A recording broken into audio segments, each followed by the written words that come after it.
My name is Justin Thomas. Um, I didn't come to Catholic Charities, more like Catholic Charities came to me because I was coming from incarceration. I was homeless.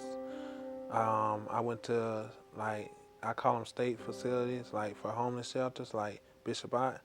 And I found a job, and they told me that would be working in the evening time. But from those type of facilities, you can't work going into midnight because you have to be out in the daytime. And well, one day somebody was looking for me, and I didn't know who it was, and it was Miss Linda Fitzgerald. That same day, we got all my paperwork filled out, and I moved into the Joseph Homes. I went to work, knowing that at the end of the day, at the end of this shift, I would have a place to call home, and it was the Joseph Homes, apartment number 4. When I grew up, my mom was a crack addict. You know, she changed her life later on throughout the time, but at the same time, when I needed her, she had an addiction to crack. And, you know, somebody taking something that I had worked for, I didn't understand. And so I went back and shot the guy 2 times. And that's what I went to jail for. My everyday support, which is Miss Linda, a lady from St. Joseph's Cathedral named Miss Penny. They're like my friends, my family, you know, in place of the family that, you know, didn't want me and turned their backs on me. And then you have the guys at Joseph Homes.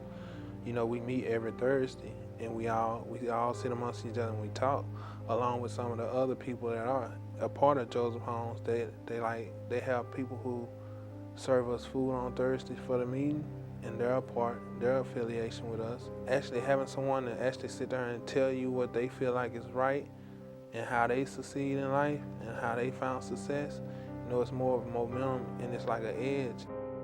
Then with Miss Linda, and Miss Linda, that's like a mom or a grandma. Justin.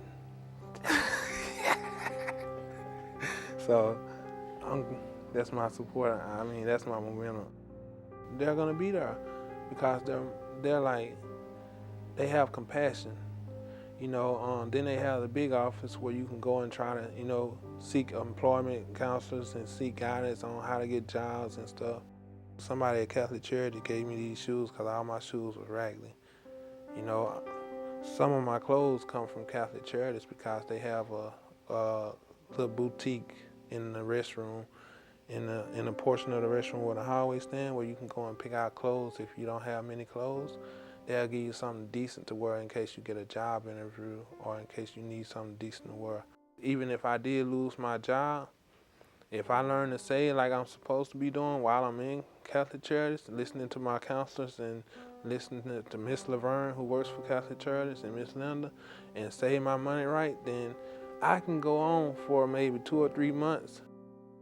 I've been able to keep a roof over my head, keep my bills paid, and I'm eating pretty well. You see how big I am, so you know I must eat, and I love to eat. Man, ask Miss Linda.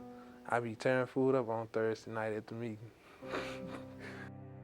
I used to cry a lot because I was getting short and I didn't know what I was going to be able to do, and I didn't have anyone or anything because I did 6 years and 10 months all by myself. When you're facing all these diversities, you know, you have to actually ask yourself and look for some type of empowerment. And I don't know where mine came from, but I think a lot of the momentum that I did get, it only reached when Catholic Charities found me because, you know, I was like, I wasn't gonna have nothing and I wasn't gonna amount to nothing. That's basically what I was thinking. Sometimes you can't get things done on your own and you need a helping hand. And all the way around the board, Catholic Charities was a helping hand for me. It was a stepping stone.